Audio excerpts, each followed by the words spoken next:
You're listening to Book Banter with Dianne Burckhardt, your book talk podcast. Join me every Wednesday for real conversations with authors and publishing insiders, where you get to connect with the humans behind the books you love. Let's get on with our show today. Well, hello, my happy people. Today is July 1st, 2026, and have I got another fantastic author for you. Today's guest wears a lot of creative hats.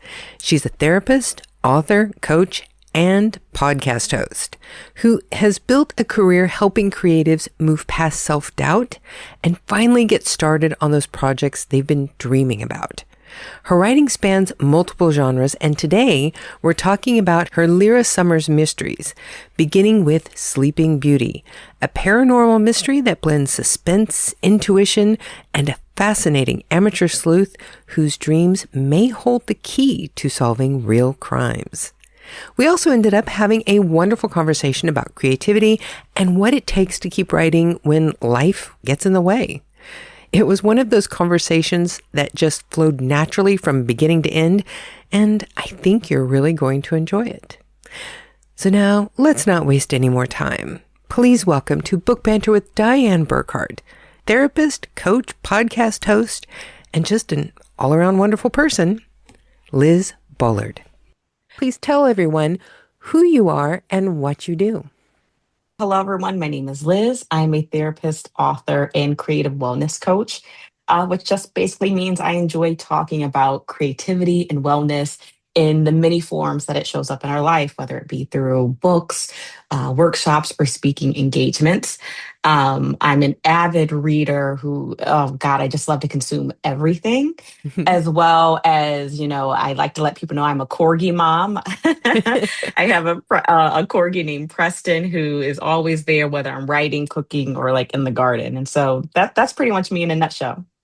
That's one thing that I knew that I was going to have to ask you. Since you are like a therapist, an author, a coach, and a podcast host, this is sort of a chicken and an egg thing. What came first?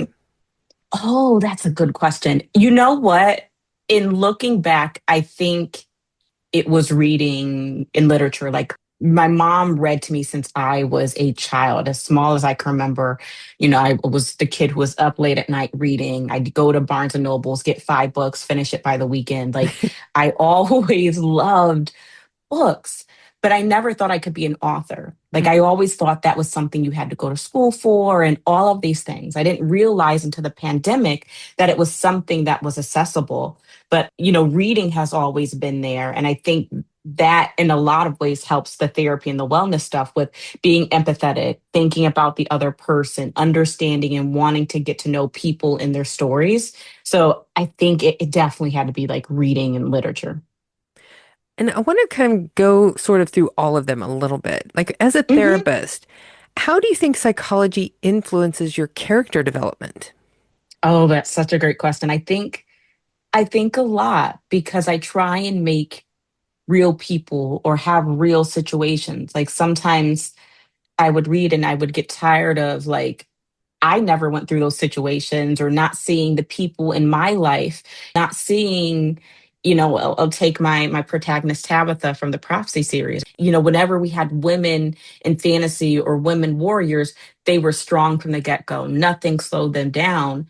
And I know for me, I often sometimes feel small and anxious and all of these things. Yes, I know I can do big things and that there's big dreams inside of me, but I still feel this way. And I wanted to see that echoed. And I really am fascinated with the internal struggles that people have. And I wanted to highlight that in my storytelling. So I think it informs a lot. Now, conversely on that, it's like, how do you think your understanding of the motivations of people either help or hinder you whenever you're writing your characters? Because I would think in some ways it would make it easier, but in another way, it would make it more difficult because how deep do you want to go in your character in a book? Yeah, absolutely. I think that's probably why I like series, right? Like getting to see that story arc. And like I really enjoy character driven stories or like movies and all of those things. So I think my framework of consuming that type of content helps me to balance that. But I think it hinders me sometimes when it comes to the plot because I'm really interested in the character growth. So sometimes there's not a lot of epic battles, or the focus sometimes is not the mystery. Sometimes it's the mystery that's happening internally. And so I'm trying to be better at balancing that so it's entertaining for the reader, yet there's still this reflection of what's going on inside of these characters. Now, as a coach, what do you think is a common thing that gets creatives stuck?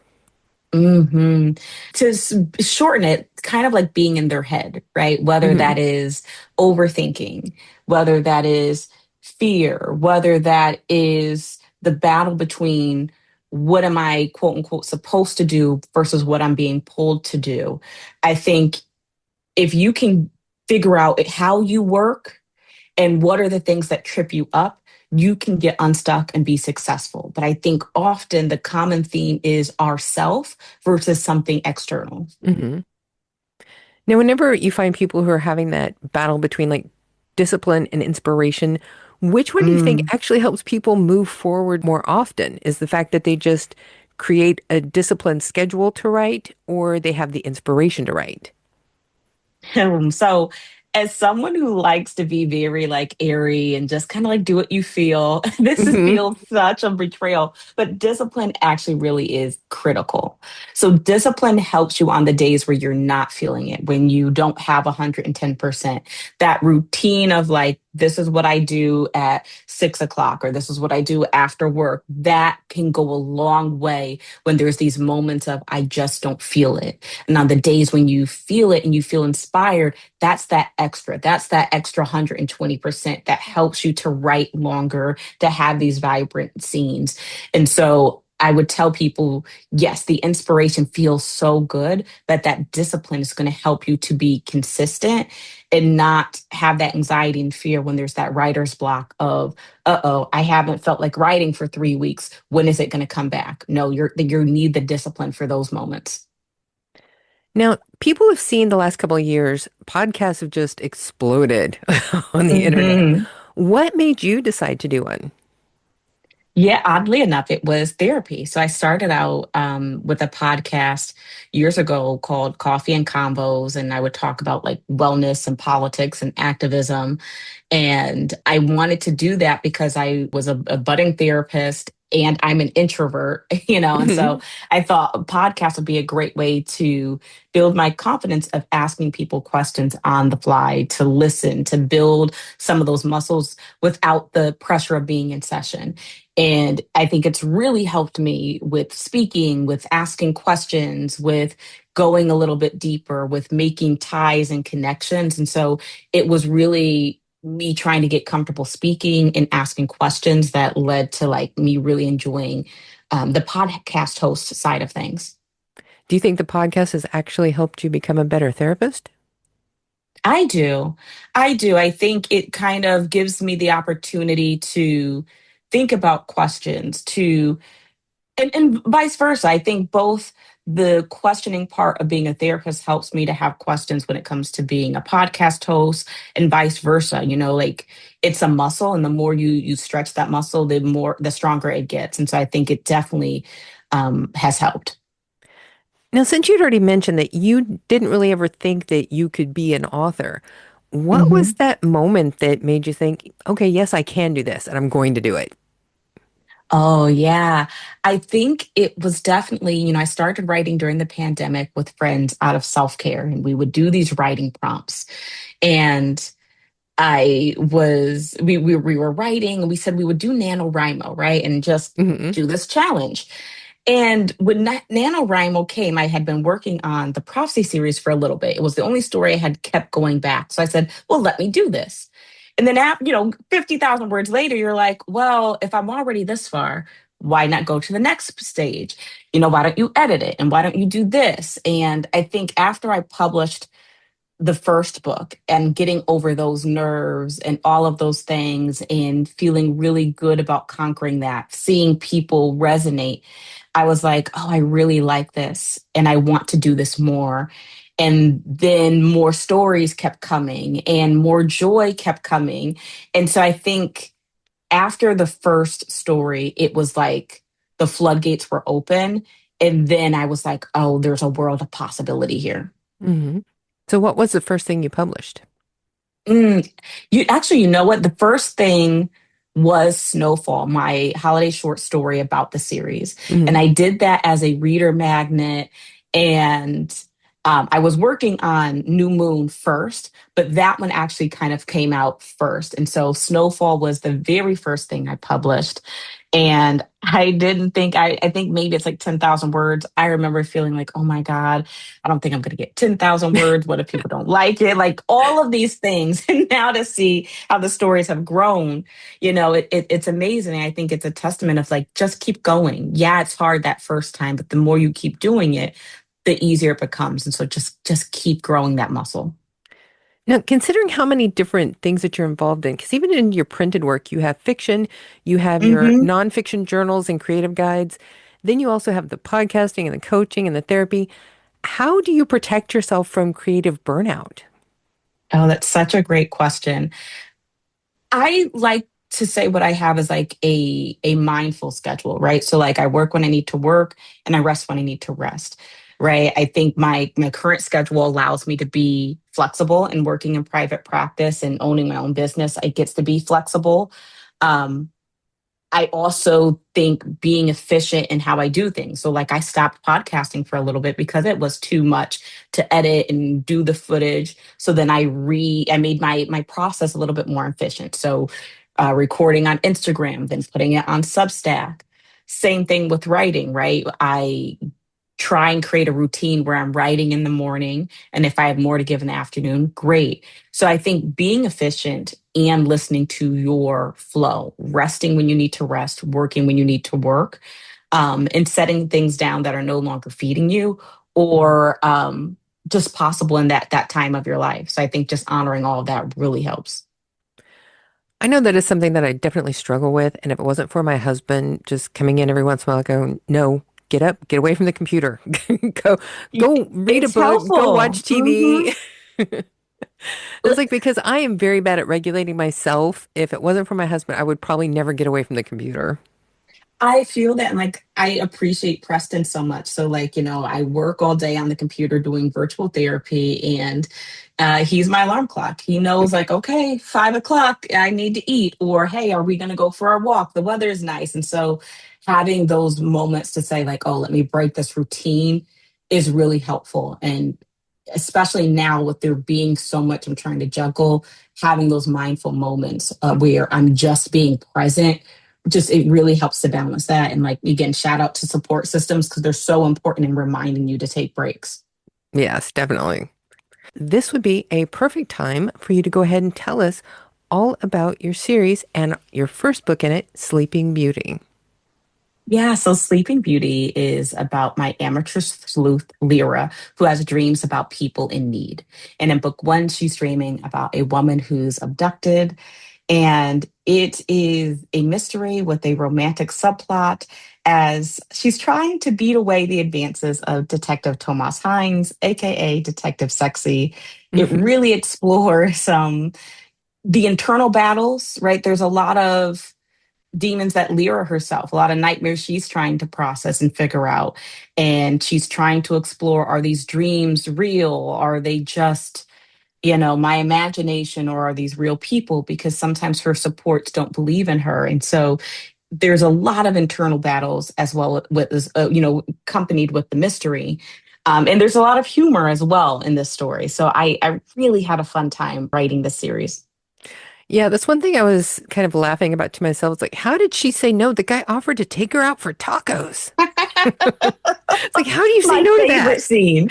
That is my favorite scene. And it's so Lyra, right? It's so very much, I think about the people I deal with who kindness seems scary to them because of so much of they've been through. And I Hmm. wanted to really honor that. And for some people, it makes, they really dislike her. They think that she's too mean, but I think she's very real and she just encompasses a story that I don't see told a lot. Well, I don't think she came off as mean. I think she came off as guarded. Yeah. Yeah. Were Lyra's dreams intended to feel supernatural or more psychological?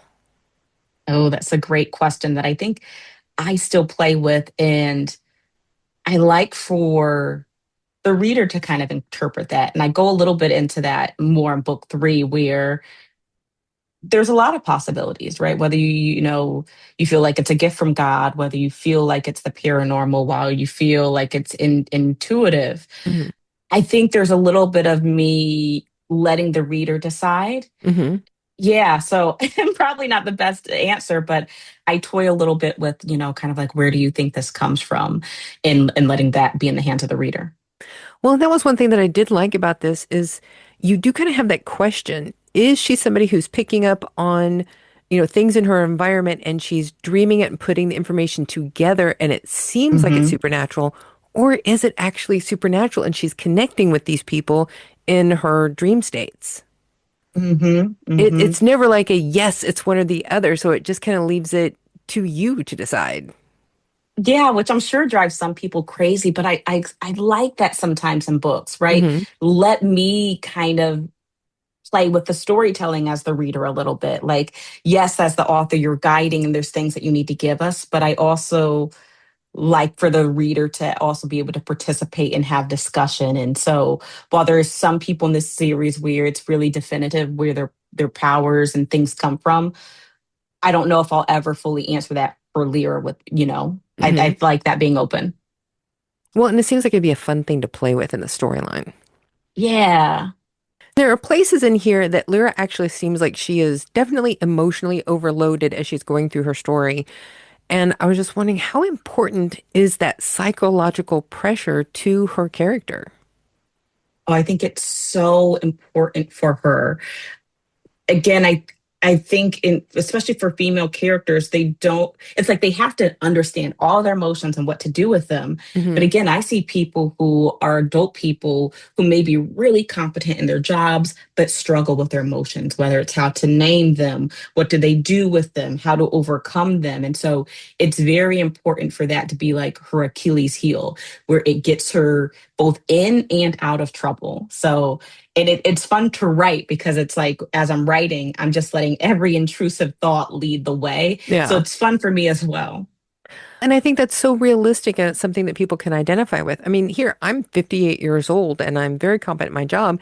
Yesterday, I had a panic attack for no apparent reason. I could not associate it to anything, but just freaked out for like 2 minutes. And I had to sit here and go through my little processes of grounding. And I still have Hmm. no idea what brought that on. So, I And mean, that's so real. yeah. Yeah, that's so real. So whenever you see characters in book, you're like, oh yeah, I know how she feels. I Hmm. know what that feels Hmm. like.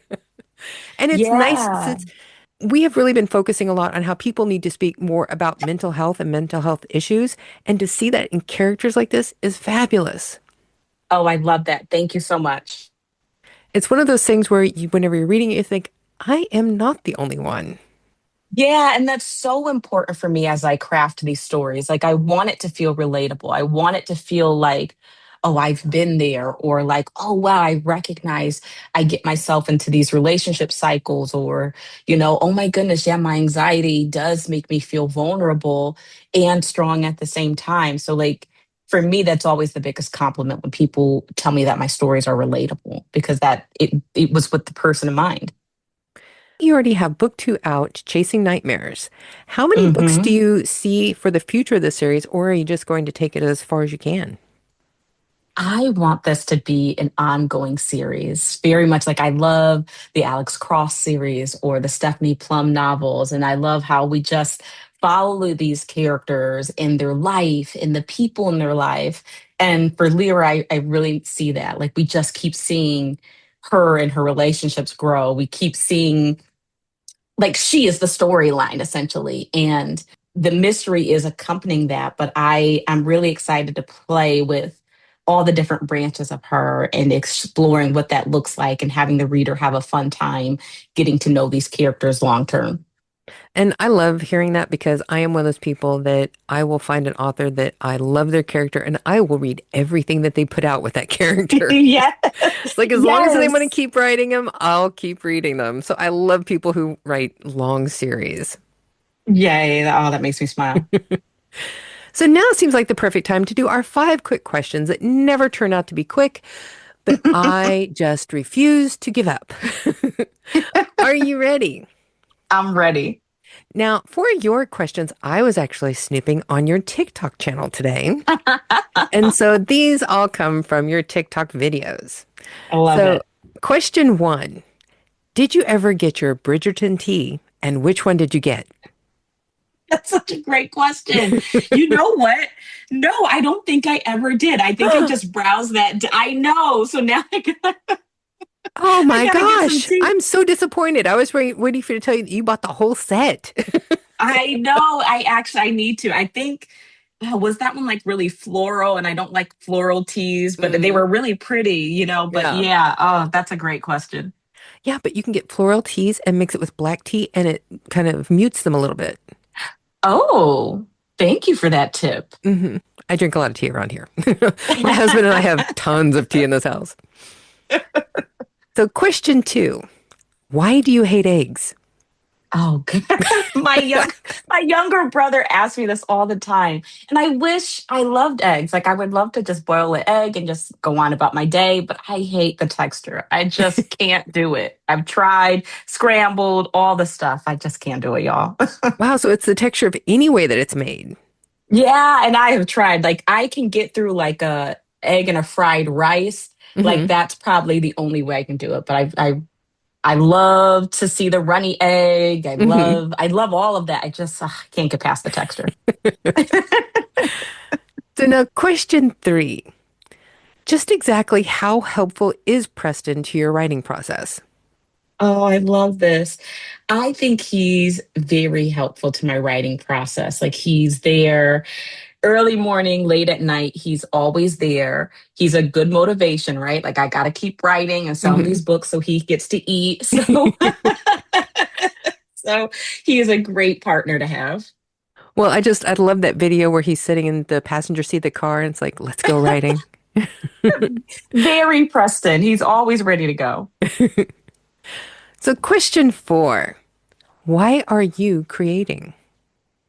Oh, you're such a good interviewer.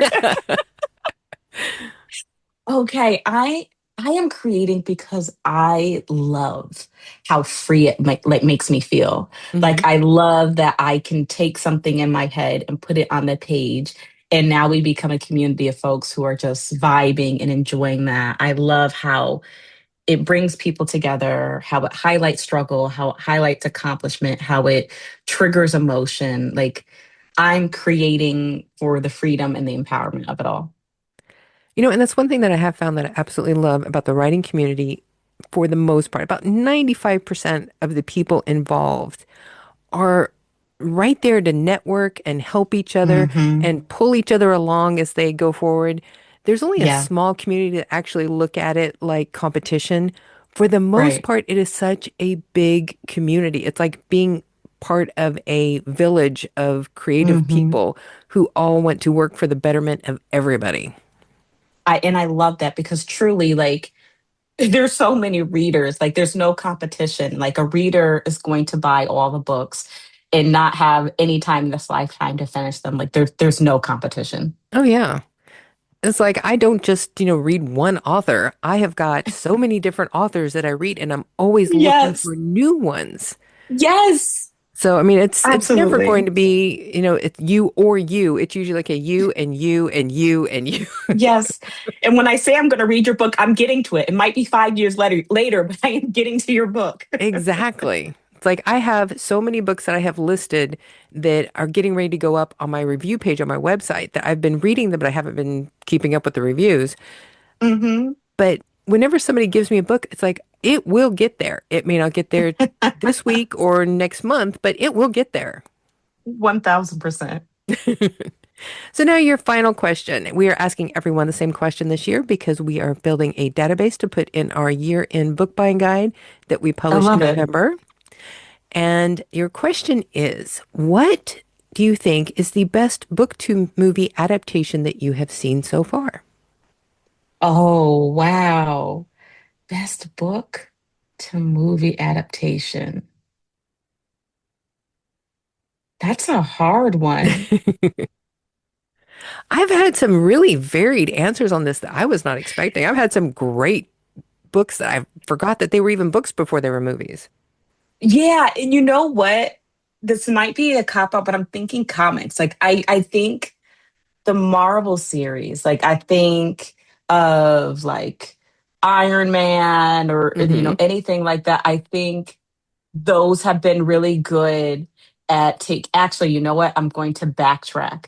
I'm throwing out the Alex Cross series, the new one that's just out, Oh, because yeah. I really, yeah, like I think okay, so comics, I'm going Marvel, but if you want like a book, I really think that especially season one of the Alex Cross, I think they got it right. Like you've Yeah. taken the things that readers love and you made it your own so that people that didn't love the books can fall in love with it. So I think that was a really good blend. Especially because you're never going to get everything in the book right. So I Hmm. think honoring the things that make the story and the things that elevate it, like I think they're playing with a nice balance. Well, it's like, and for me, I've always wanted to be a writer, but Alex Cross made me want to write thrillers. Yeah, yes. And you're talking to a Same. serious Marvel girl, so not gonna quibble about that. Right. So now what is next for you?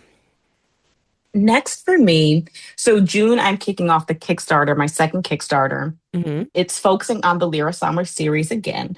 I want to have enough funding for the audiobook for Chasing Nightmares.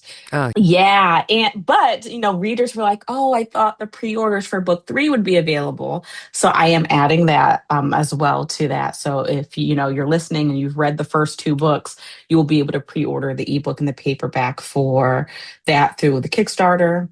And then I'm just continuing to do a lot of book signings this season. I think I have something every month up until November. So a lot of book signings and Kickstarter. That's what I got. now have you ever considered coming to the Frankfurter Book Mesa? No, I have not thought about going international yet. Definitely need to check into that. It is the world's Okay. largest publishing convention. It's not just publishers, it's agents, it's people who are buying rights for movies and translations, and anybody and everybody who has anything to do with publishing is in Frankfurt, Germany, usually the second week of October every year. Okay, I got to add that to my list. Thank you.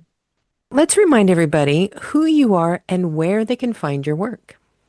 Yeah, so everyone, my name is Liz. I'm a therapist, author, and creative wellness coach. I write mystery and fantasy as well as other nonfiction works to, again, highlight the intersection of creativity and wellness. You can find me on the socials at Liz Bullard Writes. Go to my website, lizbullardwrites.com, for things like workshops, coaching, all the book events, and a list of all the books. And this has just been wonderful. Like, I appreciate you. I am so glad that we got to bring you on here because I have to tell you, I was absolutely right whenever I said that I knew anybody who has that smile in their pictures would be a fun person to talk to. Oh, appreciate you. So now you just have to promise to come back whenever you get your next book ready to go. Oh my God, anytime, please. And like, again, if you would like to come on my podcast, I would love to have you. Ah, that'd be fabulous. So there you have it, folks. That was my interview with the incredible Liz Bullard. If you enjoyed today's conversation, be sure to check out Liz's books, including Sleeping Beauty and Chasing Nightmares. Visit her website and follow her on social media to see what she's working on next. She also hosts the E-Reads podcast, where she celebrates creativity and storytelling with fellow authors and creatives. And speaking of her podcast, if you enjoyed our conversation today, join us again this Saturday, July 4th, when I'll be joining Liz for a live conversation on her Instagram account. You can find a link in the description of today's episode, and we will be live at 4 p.m. Berlin time or 9 a.m. U.S. Central Time, and we would love for you to stop by and join us. Now, coming up next week, my guest will be Laura Buchwald, author of The Book of Reservations, the second novel of her Ghost Table trilogy. Laura and I had an absolutely fascinating discussion about haunted locations, ghost stories, and the possibility of an afterlife, and the real places that inspired both of our current writing projects. If you enjoy stories with supernatural elements, a little mystery, that are based on real places, I think you're really going to enjoy next week's episode. Now, before I let you go, as usual, I have some Burckhardt Books and Book Banter Productions updates. If you haven't already signed up for a newsletter, now is a great time.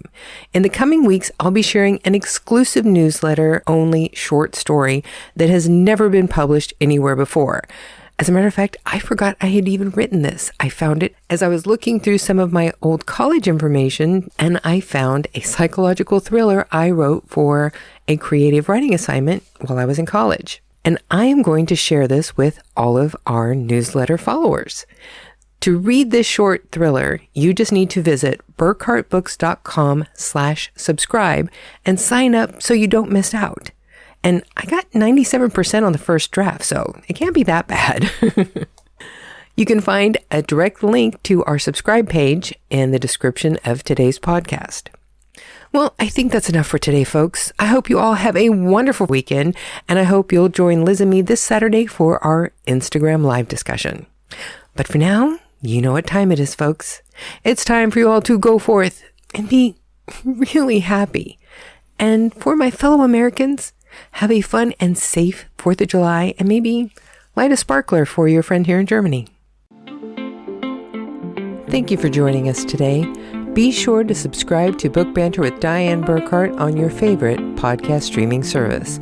Because if you love books like we do, you do not want to miss a single episode of this podcast.